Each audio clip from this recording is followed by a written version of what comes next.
Hi guys, welcome back to our channel reveal GK. ना इस particular video में हम यहाँ पे सॉल्व करेंगे हमारे सीडीएस के पॉलिटी के हमारे पीवाईक्यूज, और ये हमारा पार्ट 3 होने वाला है पॉलिटी के पीवाईक्यूज का। और यहाँ पे हम लोग मेनली फोकस करने वाले हैं इलेक्शन कमीशन पे, ठीक है। Emergencies, fundamental duties, fundamental rights और डीपीएसपी, ठीक है। तो यहाँ पे इन सब टॉपिक से जो भी हमारे पिछले 5 साल में हमारे पास क्वेश्चन आए हैं वो सब हम इसी पर्टिकुलर वीडियो में यहाँ पे सॉल्व करने वाले हैं। इससे पहले मैं 2 पार्ट ऑलरेडी बना चुका हूँ, अगर आपने नहीं देखा है तो आप वो भी देख सकते हो। प्लेलिस्ट का लिंक आपको डिस्क्रिप्शन में मिल जाएगा, साथ ही साथ आई बटन पे। उसी सेम प्लेलिस्ट में हमने यहाँ पे मॉडर्न हिस्ट्री को अभी हमने कवर करना बाकी है। बाकी जितने भी आपके सब्जेक्ट्स है जीएस के, वो हमने ऑलरेडी यहाँ पे कवर कर लिए पिछले 5 साल के पीवाईक्यूज लगा के। अगर आपने एक भी सब्जेक्ट की वीडियो नहीं देख रखे तो उसी प्लेलिस्ट को फॉलो करोगे आप तो सारे सब्जेक्ट्स आपको उसी प्लेलिस्ट में मिल जाएंगे, और वहाँ पे आपको सीक्वेंस वाइज ही मिल जाएंगे, तो आपको इधर उधर जाने की जरूरत नहीं है। तो आप उसको फॉलो करते हुए आप यहाँ पे कंप्लीट कर सकते हो पिछले 5 साल के पीवाईक्यूज, क्योंकि एग्जाम पॉइंट ऑफ व्यू से पीवाईक्यू सॉल्व करना यहाँ पे बहुत ज़्यादा इंपॉर्टेंट हो जाता है, ठीक है। तो यहाँ पे ये चीज़ आपको यहाँ पे पता होना चाहिए। फिर सेकंड चीज़ यहाँ पे मैं बोलना चाहूँगा, अगर आपने अभी तक चैनल को सब्सक्राइब नहीं किया तो प्लीज़ सब्सक्राइब कर देना। साथ ही साथ आप यहाँ पे जितना ज़्यादा हो सकता है इस वीडियो को शेयर कर देना। और यहाँ पे अगर आपको कोई भी डाउट होता है, ठीक है, तो आप यहाँ पे कमेंट भी कर सकते हो। एंड अगर आपने अभी तक टेलीग्राम चैनल को ज्वाइन नहीं किया तो वो भी आप ज्वाइन कर लेना, क्योंकि वहाँ पे हम लोग प्रैक्टिस भी करते रहते हैं क्वेश्चंस की, तो उससे आपकी भी प्रैक्टिस हो जाएगी। सेकंड चीज़ कि अगर आपको इसका पीडीएफ चाहिए तो वो भी आपको यहाँ पे टेलीग्राम चैनल से ही मिलेगा। तो चलो वीडियो को शुरू कर लेते हैं ना। यहाँ पे इस पर्टिकुलर वीडियो में हमारा फर्स्ट टॉपिक होने वाला है जिसके हम क्वेश्चन सॉल्व करेंगे, वो है हमारा यहाँ पे इलेक्शन कमीशन, ठीक है। तो देखो यहाँ पे क्वेश्चन सॉल्व करने से पहले ये मैं आपको कुछ बता रहा हूँ, वो आपको यहाँ पे याद रखना है। पहली चीज़ तो आपका कौन से पार्ट में आपका इलेक्शन कमीशन के बारे में बताया गया है, तो वो है आपका यहाँ पे पार्ट 15, ठीक है। इसको आप यहाँ पे ऐसे भी लिख सकते हो, ठीक है। पार्ट 15 में आपको यहाँ पे इसके बारे में देखने को मिलेगा। फिर दूसरी चीज़ जो आपको यहाँ पे याद रखनी है कि ये 3 मेंबर बॉडी है बस, ठीक है। ये आपको यहाँ पे इंपॉर्टेंट चीज़ है, ये आपको यहाँ पे याद रखनी है कि 3 मेंबर बॉडी है। अब देखो ये बहुत ज़्यादा इंपॉर्टेंट टॉपिक हो जाता है, क्योंकि आपको पता है कि अभी हाल में आपके यहाँ पे लोकसभा इलेक्शंस भी आने वाले हैं। तो लोकसभा के ऊपर भी क्वेश्चन बन सकता है, और साथ ही साथ आपका यहाँ पे इलेक्शन कमीशन के ऊपर भी क्वेश्चन बन सकता है। तो आपको यहाँ पे दोनों ही टॉपिक अच्छे से एकदम करके जाने हैं, ठीक है। तो देखो यहाँ पे इनका एम क्या होता है, बेसिकली इनका एम होता है कि फ्री और फेयर इलेक्शन यहाँ पे करा पाए। मतलब कि जो भी यहाँ पे इलेक्शन में इन्वॉल्व हो, वहाँ पे इनका रोल यहाँ पे यही है कि फेयर इलेक्शन यहाँ पे वो करवा पाए, ठीक है। अब जैसे कौन कौन से इलेक्शन में इन्वॉल्व होते हैं, तो पहला आपका होता है जैसे लोकसभा, ठीक है, लोकसभा के इलेक्शंस हो गए। फिर राज्यसभा, ठीक है, राज्यसभा के आप बोलते हो डायरेक्टली हम लोग इलेक्शन नहीं करते हैं, मतलब डायरेक्टली लोग सिलेक्ट नहीं करते हैं, पर लोग जिनको सिलेक्ट कर रहे हैं फिर वो लोग आगे सिलेक्ट करते हैं राज्यसभा के मेंबर्स, ठीक है। तो यहाँ पे ये हो गया राज्यसभा के। उसके बाद आपका यहाँ पे आता है लेजिस्लेटिव असेंबली, ठीक है, लेजिस्लेटिव असेंबली, लेजिस्लेटिव असेंबली, ठीक है। तो यहाँ पे इनके भी आपको पता होना चाहिए। और साथ ही साथ जो आपका यहाँ पे प्रेसिडेंट है, ठीक है, प्रेसिडेंट के इलेक्शन भी यहाँ पे कौन कंडक्ट कराता है, यहाँ पे वो ईसीआई कराता है, ठीक है, इलेक्शन कमीशन ऑफ इंडिया। फिर साथ ही साथ यहाँ पे वाइस प्रेसिडेंट की भी यहाँ पे ईसीआई कराता है। तो ये सब इंपॉर्टेंट चीज़ें यहाँ पे आपको ये सब के बारे में पता होना चाहिए कि किस किस में आपके यहाँ पे कौन कौन से इलेक्शन में आपका यहाँ पे election commission of India involve है, ठीक है। अब देखो इलेक्शन कमीशन ऑफ इंडिया के अंदर ही आपका यहाँ पे आता है स्टेट इलेक्शन कमीशन, और पर यहाँ पे वो स्टेट इलेक्शन कमीशन इन सब में यहाँ पे इन्वॉल्व नहीं होगा। वो किस में इन्वॉल्व होगा, वो आपका इन्वॉल्व होगा पंचायत वाले में, ठीक है। किस में इन्वॉल्व होगा आपका यहाँ पे, वो पंचायत वाले में इन्वॉल्व होगा, ठीक है। तो आपको यहाँ पे ये याद रखना है कि ये किसकी बात कर रहे हैं हम लोग, स्टेट इलेक्शन कमीशन की बात कर रहे हैं, ठीक है। तो यहाँ पे अगर आप देखोगे तो अच्छा, पहले हम और कुछ मैं बता दे रहा हूँ, उसके बाद हम लोग यहाँ पे डिसाइड करते हैं यहाँ पे कौन सा आपका राइट आंसर होगा, ठीक है। तो यहाँ पे देखो अगर टेन्योर के बारे में आपसे पूछता है, तो टेन्योर इनका होता है या तो 6 साल के लिए, ठीक है, या फिर एट मैक्स आपका 65 ईयर्स तक, ठीक है। और जो यहाँ पे पर्क आपके यहाँ पे जजेस को मिलते हैं सुप्रीम कोर्ट के, वही सेम पर्क आपको यहाँ पे इलेक्शन कमीशन ऑफ इंडिया के मेंबर्स को मिलते हैं, ठीक है। अब देखो यहाँ पे जो 3 मेंबर्स हैं आपके, इनमें से एक तो होगा आपका चीफ, ठीक है, चीफ इलेक्शन कमिश्नर। और बाकी 2 आपके कौन से होते हैं, वो होते हैं आपके यहाँ पे इलेक्शन कमिश्नर, ठीक है। तो यहाँ पे मैं लिख दे रहा हूँ चीफ ईसी मतलब इलेक्शन कमिश्नर, और फिर एक आपके यहाँ पे 2 होते हैं इलेक्शन कमिश्नर, ठीक है। तो यहाँ पे 2 और यहाँ पे 1, ठीक है। तो 3 मेंबर की बॉडी है, एक है आपका यहाँ पे चीफ इलेक्शन कमिश्नर और 2 आपके होते हैं नॉर्मल इलेक्शन कमिश्नर, ठीक है। अब यहाँ पे देखो कोई भी अगर डिसीजन लेना हो तो यहाँ पे 50% मेजोरिटी चाहिए, मतलब अगर 3 मेंबर है तो तीनों की अगर हाँ है तो ऑब्वियस सी बात है, डिसीजन बन जाएगा। पर अगर आपको कोई भी डिसीजन बनाना है तो एटलीस्ट 2 लोगों को यहाँ पे उसको येस करना पड़ेगा, ठीक है। मतलब कि यहाँ पे अगर देखोगे वोटिंग के हिसाब से तो तीनों को इक्वल ही राइट दी गई है, ठीक है। भले वो यहाँ पे वो आपका चीफ है एक, पर उससे यहाँ पे कोई मतलब नहीं है। अगर आपको कोई मेजोरिटी में अगर चाहिए कोई डिसीजन बनवाना है तो आपको यहाँ पे मेजोरिटी में वोटिंग चाहिए होगी, मतलब कि यहाँ पे एटलीस्ट 2 मेंबर को यहाँ पे येस बोलना पड़ेगा, ठीक है। तो यहाँ पे ये इंपॉर्टेंट चीज़ है। फिर आपको यहाँ पे जैसे पता होगा कि 61st थे जो आपका सी था, ठीक है, 61st कॉन्स्टिट्यूशनल अमेंडमेंट एक्ट। तो वहाँ पे जो हमारी पहले एज हुआ करती थी वो हुआ करती थी 21 ईयर्स एज, ठीक है, किसके लिए, वोटिंग के लिए। पर यहाँ पे 61 के अंडर यहाँ पे क्या कर दी थी, 18 ईयर्स कर दी थी, ठीक है। तो यहाँ पे ये याद रखना, बाद में 61 कॉन्स्टिट्यूशनल अमेंडमेंट एक्ट के थ्रू यहाँ पे 18 ईयर्स ऑफ एज कर दी थी वोटिंग के लिए। बहुत ज़्यादा इंपॉर्टेंट आपके लिए यहाँ पे होने वाला है, ठीक है। ये चीज़ आपको यहाँ पे पता होनी ही चाहिए, बहुत ज़्यादा इंपॉर्टेंट है, ठीक है। अब फिर नाउ उसके बाद अगर हम यहाँ पे बात करते हैं तो देखो चीफ इलेक्शन कमिश्नर जो है यहाँ पे वो कौन रिमूव कर सकता है, तो वो यहाँ पे रिमूव कर सकता है प्रेसिडेंट, ठीक है। अगर हम यहाँ पे बात करते हैं रिमूव करने की, तो रिमूव कौन कर सकता है, प्रेसिडेंट। और इलेक्ट कौन करेगा, ठीक है, इलेक्ट भी आपके कौन करता है, वो भी आपके करते हैं यहाँ पे प्रेसिडेंट, ठीक है। तो यहाँ पे ये इंपॉर्टेंट चीज़ है, दोनों आपको यहाँ पे याद रखनी है, ठीक है। तो यहाँ पे ये बहुत ज़्यादा इंपॉर्टेंट चीज़ है, आप यहाँ पे इस तरीके से सोच लो कि चीफ इलेक्शन कमिश्नर की जब हम यहाँ पे बात कर रहे हैं, ठीक है, यहाँ पे मैं चीफ इलेक्शन कमिश्नर की बात कर रहा हूँ। तो चीफ इलेक्शन कमिश्नर को रिमूव भी प्रेसिडेंट करेगा, इलेक्ट भी प्रेसिडेंट करेगा, ठीक है। यहाँ पे बहुत ज़्यादा इंपॉर्टेंट है ये पॉइंट आपके लिए, इसको ध्यान से रख लेना याद, क्योंकि आप यहाँ पे इसके ऊपर क्वेश्चंस भी आ रखे हैं, ठीक है, पहले भी, ठीक। अब यहाँ पे देखो, और यहाँ पे अगर हम बात करते हैं इसके बारे में, तो यहाँ पे इस पर्टिकुलर चीज़ में यहाँ पे बेसिकली अगर हम बात करते हैं तो यहाँ पे जो आपका इलेक्शन कमिश्नर है, ठीक है, या फिर आप बोल सकते हो ईसीआई जो है यहाँ पे, अगर उसको किसी एमपी को, ठीक है, अगर किसी एमपी को उसको डिस्क्वालीफाई कराना है, ठीक है, तो वो यहाँ पे एडवाइस कर सकता है यहाँ पे प्रेसिडेंट को, ठीक है, याद रखना। अगर यहाँ पे किसी एमपी को अगर उसे डिस्क्वालीफाई कराना है तो वो प्रेसिडेंट को यहाँ पे क्या कर सकता है, यहाँ पे एडवाइस दे सकता है, ठीक है, यहाँ पे एडवाइस दे सकता है इसको डिस्क्वालीफाई कराने के लिए, ठीक है। तो यहाँ पे ये चीज़ आपको यहाँ पे याद रखनी है। फिर वही सेम चीज़ यहाँ पे अगर एमएलए को डिस्क्वालीफाई कराना है तो इलेक्शन कमिश्नर ऑफ इंडिया यहाँ पे गवर्नर को देगा, ठीक है, अपनी एडवाइस, ठीक। तो यहाँ पे ये चीज़ याद रखना कि यहाँ पे किसको देगा, यहाँ पे ये प्रेसिडेंट को देगा, ठीक है, और यहाँ पे किसको देगा, यहाँ पे देगा आपका यहाँ पे गवर्नर को, ठीक है। अगर उसको एमपी को डिस्क्वालीफाई कराना होगा तो प्रेसिडेंट को अपनी एडवाइस देगा, अगर एमएलए को कराना है तो यहाँ पे गवर्नर को एडवाइस देगा, ठीक है। तो ये बहुत ज़्यादा इंपॉर्टेंट चीज़ है, ये भी आपको यहाँ पे पता होनी चाहिए, ठीक है। अब देखो यहाँ पे ना जब भी आपके इलेक्शंस होते हैं तो बहुत सारे आपने ऑफिसर्स देखे होंगे जो यहाँ पे बेसिकली आपके इलेक्शन ड्यूटी पे लगे रहते हैं, पर वो सब आपके यहाँ पे इलेक्शन कमिश्नर ऑफ इंडिया, जो आपका इलेक्शन कमीशन ऑफ इंडिया है, उसके वो मेंबर्स नहीं होते, सिर्फ मेंबर 3 होते हैं। तो इसके ऊपर भी क्वेश्चन बन चुके हैं पहले भी, तो आपको बस इतना पता होना चाहिए कि 3 ही मेंबर आपके यहाँ पे होते हैं इलेक्शन कमीशन में, ठीक है। तो ये बहुत ज़्यादा इंपॉर्टेंट है। अब ना हम लोग चलते हैं अपने क्वेश्चन की तरफ। तो देखो पहला आपसे स्टेटमेंट क्या बोल रहा है, the election to the panchayat are conducted by the state election commission. तो यहाँ पे मैंने आपको अभी बताया था, यहाँ पे एकदम करेक्ट स्टेटमेंट है यहाँ पे ये। दूसरा आपसे बोल रहा है the state election commissioner is appointed by the chief election commissioner of India, ठीक है। अब देखो ये जो आपकी स्टेटमेंट है ना, ये आपकी यहाँ पे क्या हो जाएगी, गलत हो जाएगी, ठीक है। और जो आपको तीसरा बोला जा रहा है, तीसरा आपको यहाँ पे क्या बोला जा रहा है, तीसरा आपको यहाँ पे बोला जा रहा है the state legislature have the power to make laws on all matters related to panchayat election. तो हमने देखो पिछली वीडियो में जब हमने पंचायत के क्वेश्चंस किए थे, तभी हमने यहाँ पे देखा था कि यहाँ पे ये एकदम करेक्ट स्टेटमेंट होती है कि यहाँ पे जो भी आपकी स्टेट है वही यहाँ पे डिसाइड करती है बेसिकली कि यहाँ पे कौन सी स्टेट पे किस टाइप की आपके यहाँ पे रूल्स चलने वाले हैं पंचायत से रिलेटेड, ठीक है। और साथ ही साथ जो आपके यहाँ पे कॉम्पोजिशन है या इलेक्शन है, इलेक्शन किसके अंदर आ रहे थे आपके 243 के अंदर आ रहे थे, है ना। तो यहाँ पे ये सब इंपॉर्टेंट चीज़ें जो आपको यहाँ पे इनके बारे में पता होना चाहिए, तो ये बहुत ज़्यादा आपके लिए इंपॉर्टेंट रहने वाला है, ठीक। और अच्छा यहाँ पे अगर हम थोड़ा और इसके बारे में बात कर लेते हैं तो यहाँ पे आपको पता है कि सॉरी जो 243 के है हमारा यहाँ पे क्या है, वो इलेक्शन से रिलेटेड है, ठीक है। यहाँ पे ये आपको यहाँ पे याद रखना है पंचायत वाले में, ठीक है। और यहाँ पे पंचायत आपका कौन से पार्ट में आता है, तो पंचायत आपका यहाँ पे पार्ट में आता है 9 पार्ट, ठीक है।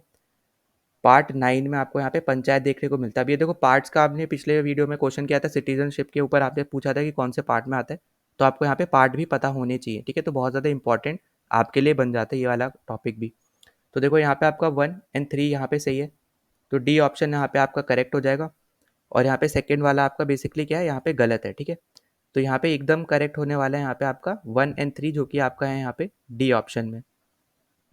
ना यहाँ पे इस क्वेश्चन पे आने से पहले एक और चीज़ मैं आपको यहाँ पे बता दे रहा हूँ। देखो यहाँ पे जो दूसरा गलत था, यहाँ पे क्यों गलत था, क्योंकि आपका यहाँ पे बोल रखा है the state election commissioner is appointed by the chief election commissioner of India. तो यहाँ पे गलत क्यों है, क्योंकि उसको अपॉइंट करता है बेसिकली यहाँ पे गवर्नर, ठीक है।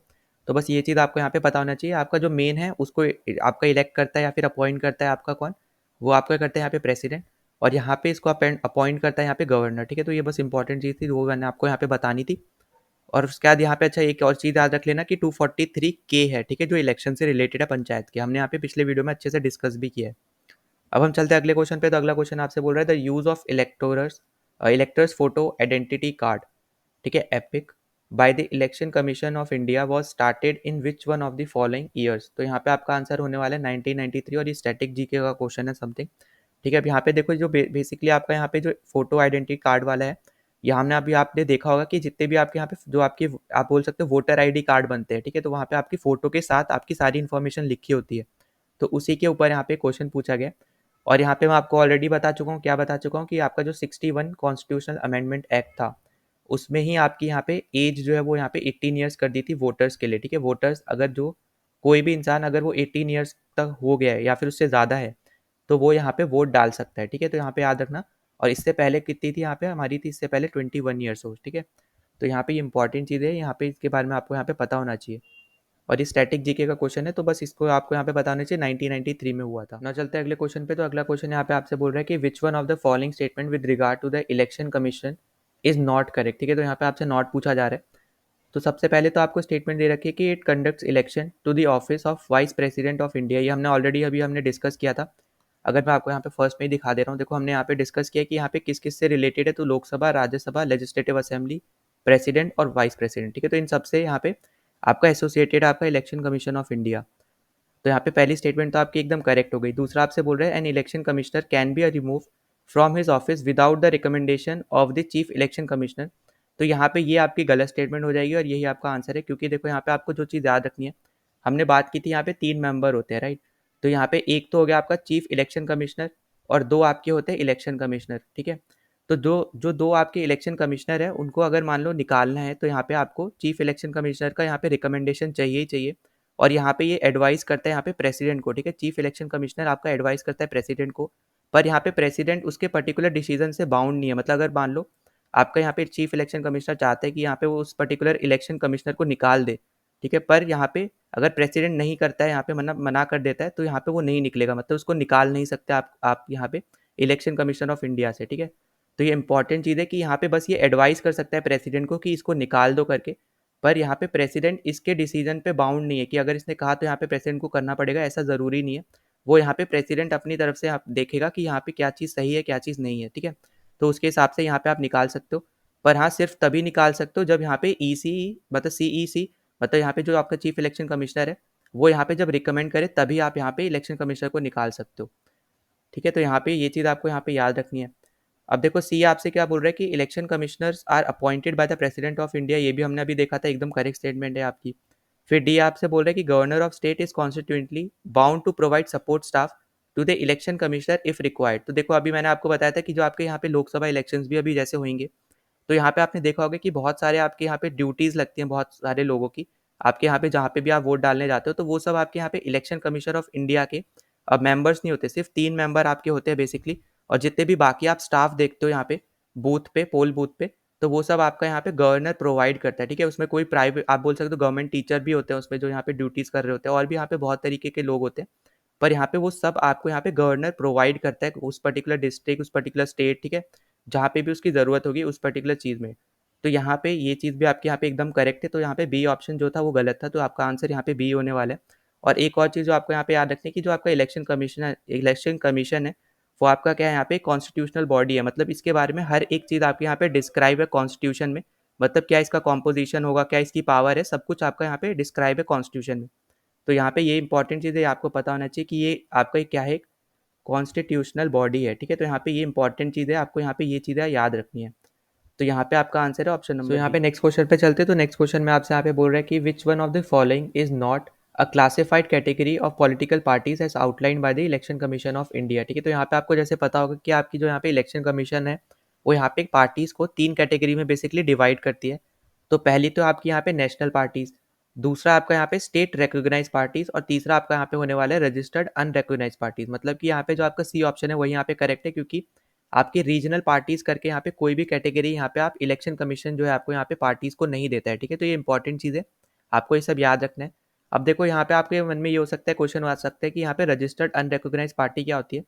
तो यहाँ पे वो सब पार्टीज आपकी अनरिकॉग्नाइज पार्टीज में अकाउंट होती है जो भी यहाँ पे न्यूली आप बोल सकते हो कि रजिस्टर्ड हुई है। ठीक है, मतलब नई नई अभी बनी है, उन्होंने अभी तक या तो कोई भी इलेक्शन में कंटेस्ट नहीं किया है, या फिर जितना उनको परसेंटेज ऑफ सीट्स या वोट्स चाहिए थे वो उन्होंने अभी तक नहीं लिए हैं। ठीक है, तो यहाँ पे ये चीज़ आपको यहाँ पे याद रखनी है कि जो न्यूली अभी रजिस्टर्ड हुई हैं वो सब पार्टीज़ आपकी किस में आती है, रजिस्टर्ड अनरिकग्नाइज्ड पार्टीज़ में आती है। फिर वहाँ पे हम लोग बात करते हैं नेशनल पार्टीज़ के लिए यहाँ पे क्या कंडीशन है। तो देखो यहाँ पे नेशनल पार्टीज़ के लिए आपकी कंडीशन है या तो उस पर्टिकुलर पार्टी के पास 6% वोट हो आपके यहाँ पे लोकसभा में, या फिर आप बोल सकते हो यहाँ पे जो आपकी स्टेट असेंबली इलेक्शंस होते हैं, ठीक है, उनमें यहाँ पे 4 से ज़्यादा सीट्स, मतलब 4 से ज़्यादा स्टेट्स में उनके पास 4 सीट्स होनी चाहिए, ठीक है, लोकसभा में। तो देखो यहाँ पे क्या, यहाँ पे मतलब कहने का क्या है यहाँ पे बेसिकली यहाँ पे कि 6% आपका यहाँ पे वोट होना चाहिए लोकसभा में, जो भी आपका यहाँ पे, जैसे मान लो अभी जैसे लोकसभा के इलेक्शंस आने वाले हैं, तो अगर किसी भी पार्टी को 6% से ज़्यादा यहाँ पे वोट मिल जाते हैं, तो यहाँ पे आप बोल सकते हैं कि यहाँ पे वो फुलफिल कर रही है आपकी ये पर्टिकुलर कंडीशन, ठीक है, नेशनल पार्टी होने की। अब उसी के साथ यहाँ पे दूसरी चीज़ क्या है यहाँ पे, या फिर उसको यहाँ पे स्टेट असेंबली जो यहाँ पे इलेक्शंस होते हैं स्टेट में, जो आपके यहाँ पे आपके स्टेट असेंबली के जो इलेक्शंस होते हैं लेजिस्लेटिव असेंबली के, तो उसमें आपको यहाँ पे कम से कम 4 स्टेट्स में, मतलब 4 या फिर 4 से ज़्यादा स्टेट्स में यहाँ पे कम से कम आपको यहाँ पे 4 सीट्स जीतनी होती हैं, ठीक है। तो यहाँ पे ये भी चीज़ आपको यहाँ पे याद रखनी है। फिर दूसरी कंडीशन आपकी है यहाँ पे नेशनल पार्टी होने की, कि 2% सीट आपको यहाँ पे 2% या 2% से ज़्यादा सीट आपकी लोकसभा में होनी चाहिए, ठीक है। तो ये इंपॉर्टेंट है, और ये किस किस में होनी चाहिए, 3 स्टेट्स में या फिर 3 से ज़्यादा स्टेट्स में आपकी 2% सीट आपकी होनी चाहिए लोकसभा में, ठीक है। ये इंपॉर्टेंट चीज़ है, ये भी आप यहाँ पे नोट कर लेना। एक और बार मैं आपको यहाँ पे बोल दे रहा हूँ कि 2% सीट या उससे ज़्यादा आपकी यहाँ पे सीट्स होनी चाहिए लोकसभा में, 3 या 3 से ज़्यादा स्टेट्स को मिला के, ठीक है। मतलब आप यहाँ पे 3 या 3 से ज़्यादा स्टेट में आपने कंटेस्ट किया इलेक्शन, और उसमें से आपको यहाँ पे 2% सीट आपको यहाँ पे लोकसभा में, या फिर उससे ज़्यादा सीट्स आपको लोकसभा में मिल गई, ठीक है। तो यहाँ पे ये इंपॉर्टेंट चीज़ है। तो इससे भी आप यहाँ पे रिकग्नाइज हो सकते हो नेशनल पार्टी के लिए। और तीसरा हो गया आपके पास यहाँ पे कि अगर आपकी यहाँ पे जो पार्टी है, पॉलिटिकल पार्टी है, अगर वो यहाँ पे किसी भी 4 स्टेट में अगर आपकी वो नेशनल पार्टी बन जाती है, वो सॉरी स्टेट पार्टी बन जाती है, तो उस केस पे भी आपकी यहाँ पे जो पार्टी है वो यहाँ पे नेशनल पार्टी ऑटोमेटिकली बन जाएगी, ठीक है। तो ये इंपॉर्टेंट चीज़ है, तीनों चीज़ आपको यहाँ पे, तीनों पॉइंट आपको यहाँ पे याद रखने हैं। नाउ अगर हम यहाँ पे बात करते हैं आपकी स्टेट रिकग्नाइज पार्टी के, ठीक है। तो देखो स्टेट रिकग्नाइज पार्टी में बेसिकली यहाँ पे क्या कहना है कि जो आपके 6% वोट अगर अगर आपको मिल रहे हैं स्टेट में, जनरल इलेक्शन जो आपकी हो रहे हैं, ठीक है, लेजिस्लेटिव असेंबली के जो आपके इलेक्शन हो रहे हैं, अगर आपको वहाँ पे 6% वोट मिल जा रहे हैं, या फिर जो आपकी स्टेट असेंबली इलेक्शंस है उसमें अगर आपको यहाँ पे 2 सीट्स आपको यहाँ पे मिल जाती है स्टेट असेंबली में, ठीक है, या तो 6% वोट या फिर 2 सीट, तो आप यहाँ पे स्टेट पार्टी बनने के लिए आप यहाँ पे बोल सकते हो कि आप रिकग्नाइज हो रहे हो, ठीक है। फिर दूसरी कंडीशन क्या है यहाँ पे आपकी, तो दूसरी कंडीशन है आपकी यहाँ पे कि 6% वोट आपकी जनरल इलेक्शन में लोकसभा के, ठीक है, वो ऊपर वाला था आपका यहाँ पे स्टेट वाले में, ठीक है, नीचे वाला आपका यहाँ पे है लोकसभा में। तो लोकसभा में अगर आपको 6% वोट मिल जाते हैं, और साथ ही साथ एक कहीं पे भी सीट मिल जाती है, पूरे लोकसभा की जितनी भी आपकी सीट्स है उसमें कहीं पे भी आपको सिर्फ एक सीट मिल जाती है, और साथ ही में अगर आपको यहाँ पे 6% वोट मिल जाते हैं, तो आप यहाँ पे स्टेट पार्टी बनने के लिए आप, मतलब आप बोल सकते हो कि रिकग्नाइज हो रहे हो, ठीक है। फिर तीसरा इसका पॉइंट होने वाला है यहाँ पे कि अगर इसको स्टेट असेंबली इलेक्शंस में 3% सीट मिल जाती है, या फिर 3% या फिर उससे ज़्यादा आपको यहाँ पे बोल दो सीट मिल जाती है, ठीक है, इनमें से कोई भी कंडीशन अगर आपकी फॉलो हो रही है, 3% सीट मिल जा रही है या फिर 3 सीट या उससे ज़्यादा मिल जा रही है, तो आप यहाँ पे स्टेट पार्टी बन सकते हो, ठीक है। तो ये कुछ आपके यहाँ पे आप बोल सकते हो स्टेटमेंट से जो आपको यहाँ पे पता होना चाहिए कि कैसे कैसे आप यहाँ पे नेशनल पार्टी बन सकते हो, और कौन सी कंडीशन से आप यहाँ पे स्टेट पार्टी बन सकते हो। तो और यहाँ पे मैं आपको ऑलरेडी रजिस्टर्ड अनऑर्गेनाइज पार्टीज बता चुका हूँ, और रीजनल पार्टीज करके यहाँ पे आपकी कोई भी कंडीशन नहीं होती है, ठीक है, मतलब कोई भी कैटेगरी नहीं होती है, तो सी आपका यहाँ पे हम चलते हैं अगले टॉपिक पे। तो यहाँ पे अगला टॉपिक है आपका यहाँ पे इमरजेंसी से रिलेटेड। तो देखो यहाँ पे जो कुछ क्वेश्चन है यहाँ पे बेसिकली जो आपसे डायरेक्ट पूछा गया, वो यहाँ पे सिर्फ एक ही क्वेश्चन है जो डायरेक्टली आपका यहाँ पे इमरजेंसी से रिलेटेड पूछा गया। अब यहाँ पे मैं एक दो क्वेश्चन ऑलरेडी आपको यहाँ पे फर्स्ट पार्ट में करा चुका हूँ, जहाँ पे प्रेसिडेंट से रिलेटेड आपसे यहाँ पे क्वेश्चन पूछे थे, प्रेसिडेंट प्लस आपकी यहाँ पे इमरजेंसी से, ठीक है। तो यहाँ पे अगर वो भी वीडियो देखी आपने, तो भी आप यहाँ पे इस पर्टिकुलर क्वेश्चन को सॉल्व कर सकते हो। एंड सेकेंड चीज़ यहाँ पे कि जो आपके यहाँ पे कुछ क्वेश्चन है वो यहाँ पे मिक्स्ड है, मतलब एक क्वेश्चन में आपके बहुत सारे टॉपिक्स भी पूछे गए हैं, तो वो हम यहाँ पे एक सेपरेटली मैं यहाँ पे वीडियो लाऊंगा, तो उसमें हम लोग कर लेंगे, ठीक है, अच्छे से। तो यहाँ पे जो डायरेक्ट क्वेश्चन पूछा गया इमरजेंसी से, वो यहाँ पे आपका सिर्फ एक ही क्वेश्चन है जो आपका यहाँ पे 2022 में आया था। तो यहाँ पे आपसे पूछा जा रहा है कि which one of the following is not mentioned as a form of emergency in the constitution of India, ठीक है। तो आपसे यहाँ पे बेसिकली आपको अगर पता है कि यहाँ पे कितने टाइप की इमरजेंसी होती है, तो आप यहाँ पे इजीली इसको सॉल्व कर सकते हो। तो देखो आपको यहाँ पे पता होना चाहिए कि हमारे पास कितने टाइप की इमरजेंसी होती है, 3 टाइप की इमरजेंसी होती है। पहली हमारे पास होती है नेशनल इमरजेंसी, ठीक है, तो यहाँ पे आपको ऑप्शन में दे रखा है, तो यही तो हमारे पास होती है। और इसका आर्टिकल क्या होता है, इसका आर्टिकल होता है 352, ठीक है, तो सब आपको आर्टिकल के साथ ही पता होना चाहिए। फिर हमारे पास एक होती है स्टेट इमरजेंसी, जिसको हम लोग प्रेसिडेंट रूल भी बोलते हैं, ठीक है। प्रेसिडेंट रूल भी हम इसको बोलते हैं, और ये हमारा आर्टिकल कौन सा होता है, ये हमारा आर्टिकल होता है 356। ठीक है, तो ये भी इंपॉर्टेंट है। फिर हमारे पास लास्ट जो होती है, थर्ड जो होती है हमारे पास, वो होती है फाइनेंशियल इमरजेंसी। ठीक है, जो कि हमारा आर्टिकल होता है 360। तो ये 3 आर्टिकल है, यहाँ पे आप इजीली इसके थ्रू भी आप याद रख सकते हो। ठीक है, तो आपका जो नेशनल इमरजेंसी है, यहाँ पे कब आपको यहाँ पे बोल सकते हो कि कब यहाँ पे अप्लाई होती है। तो ये अप्लाई होती है जब मान लो यहाँ पे कोई भी एक्सटर्नल एग्रेशन यहाँ पे कोई कंट्री करती है, कोई कभी आपकी यहाँ पे वॉर होती है। ठीक है, या फिर आपका जो आर्म रेबेलियंस के टाइम पे आप यहाँ पे बोल सकते हो, ये सब आपकी इमरजेंसी आप बोल सकते हो यहाँ पे लागू होती है। ठीक है, अब यहाँ पे मैं आपको ऑलरेडी यहाँ पे पहले भी वीडियो में बता चुका हूँ, पर मैं आपको यहाँ पे एक चीज़ और बता दे रहा हूँ कि आपको यहाँ पे ये ज़रूर देख के जाना है कि नेशनल इमरजेंसी या फिर स्टेट इमरजेंसी या फिर फाइनेंशियल इमरजेंसी, ठीक है, कितनी बार लगी हैं। जैसे फाइनेंशियल तो अभी एक बार भी नहीं लगी है इंडिया में, ये मैं आपको ऑलरेडी बता रहा हूँ। और सबसे ज़्यादा आपकी यहाँ पे स्टेट इमरजेंसी लगी है, मतलब कि यहाँ पे प्रेसिडेंट रूल लगा है। और हमने देखा था यहाँ पे सबसे ज़्यादा जो आपका प्रेसिडेंट रूल लगा है, ठीक है, तो वो आपका कहाँ लगा है, अब ये आपको कमेंट करके बताना। अगर आपने पिछले 2 पार्ट देखे तो आप यहाँ पे ईजिली आंसर कर सकते हो। ठीक।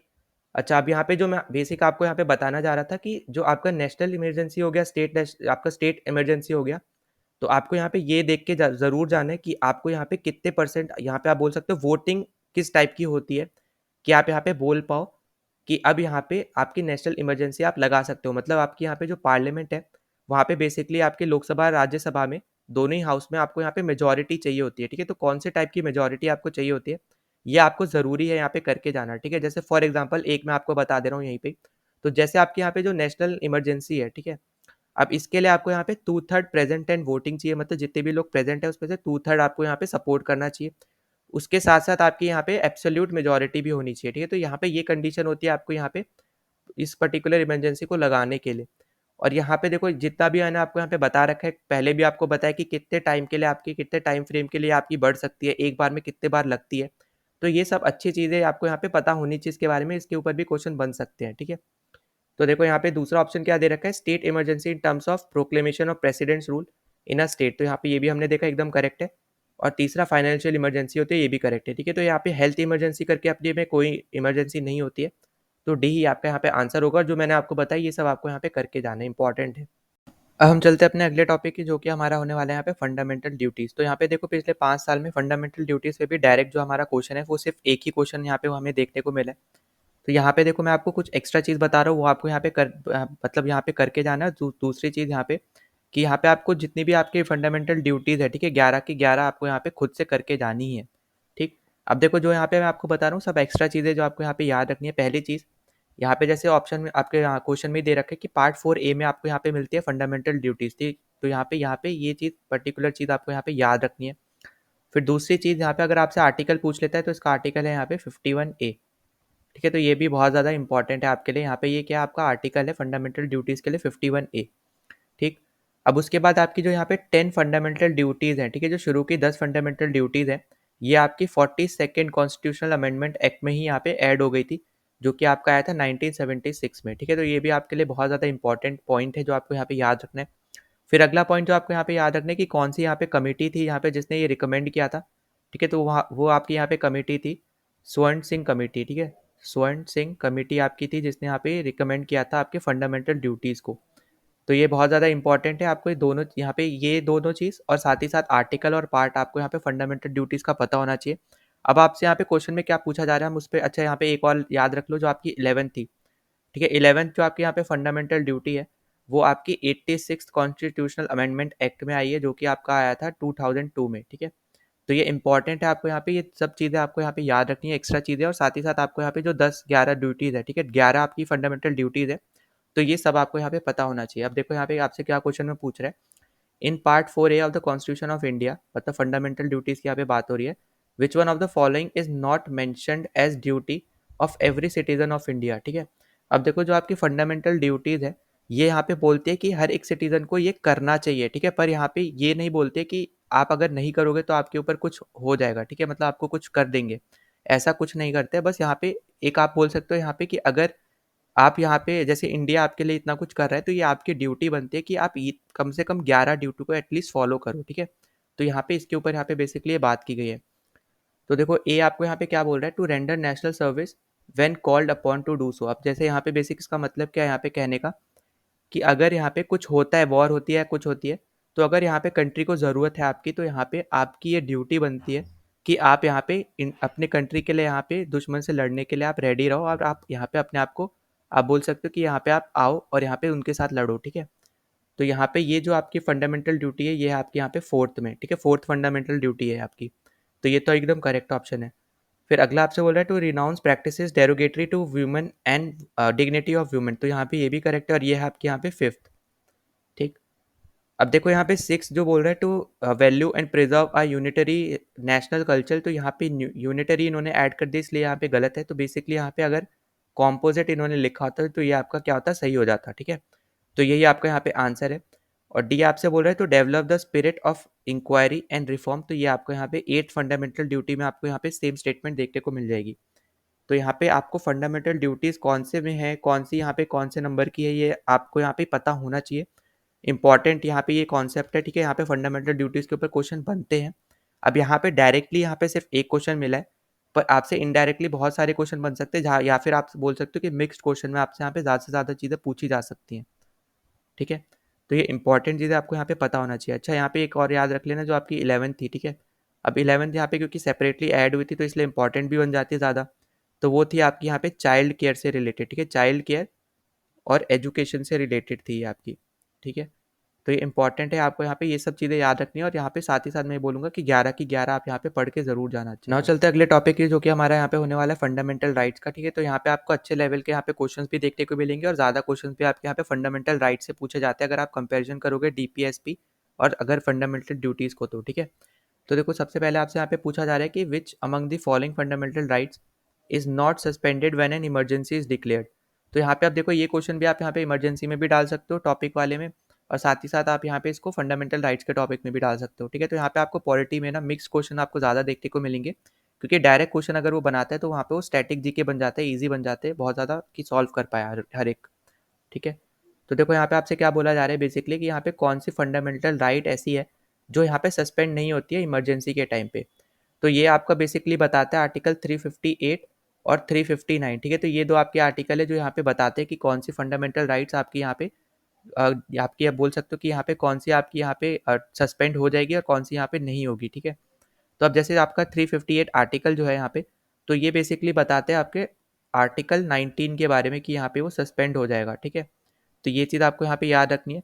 और आर्टिकल 359 आपको यहाँ पे क्या बताता है, 359 बताता है बाकी सारे आर्टिकल जो आपके फंडामेंटल राइट्स में आते हैं, और साथ में ये भी बोलता है यहाँ पे कि आर्टिकल 20 और आर्टिकल 21, ठीक है, ये आपके यहाँ पे सस्पेंड नहीं हो सकते हैं, ठीक है। सस्पेंड यहाँ पे मैं लिख दे रहा हूँ, सस्पेंड नहीं हो सकते, ठीक है। तो यहाँ पे ये चीज़ इंपॉर्टेंट है, यहाँ पे आपको ये पता होना चाहिए कि आपके यहाँ पे क्या नहीं हो सकते, सस्पेंड नहीं हो सकते, ठीक है। तो ये इंपॉर्टेंट चीज़ें आपको यहाँ पे इसके बारे में पता होना चाहिए। तो देखो, आर्टिकल 21 की बात करें तो यहाँ पे ये कौन से, ये है आपके यहाँ पे राइट टू लिव, ठीक है, राइट टू लिव। तो यहाँ पे आप बहुत ज़्यादा इंपॉर्टेंट है यहाँ पे आर्टिकल 21 ये कौन सी थी, राइट टू एजुकेशन, ठीक है। तो ये सब आपके लिए बहुत ज़्यादा इंपॉर्टेंट होने वाले हैं।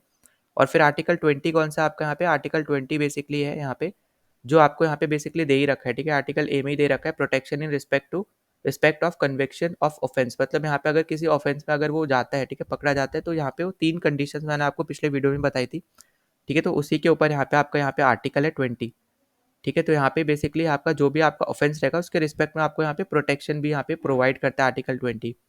तो यहाँ पे ए आर्टिकल आपका ऐसा है, यहाँ पे ए ऑप्शन आपका ऐसा है जो आर्टिकल 20 यहाँ पे बता रहे हैं, ये आपका ऐसा आर्टिकल है जो यहाँ पे आपका सस्पेंड नहीं होता है इमरजेंसी के टाइम पे, ठीक है। अब देखो, सस्पेंड करने के लिए आपको जो बाकी दे रखे हैं ये कौन से हैं, ये आपका आर्टिकल 32, ठीक है, कॉन्स्टिट्यूशनल रेमेडीज़ का, आपको पता है रिट्स वगैरह भी आपका इसी में देखने को मिलेगा, सुप्रीम कोर्ट का। फिर सी में आपको दे रखा है कि right to move freely throughout the territory of India, तो ये आपको मिलेगा आर्टिकल 19 में, और 19 के फर्स्ट पार्ट के डी पार्ट में, ठीक है।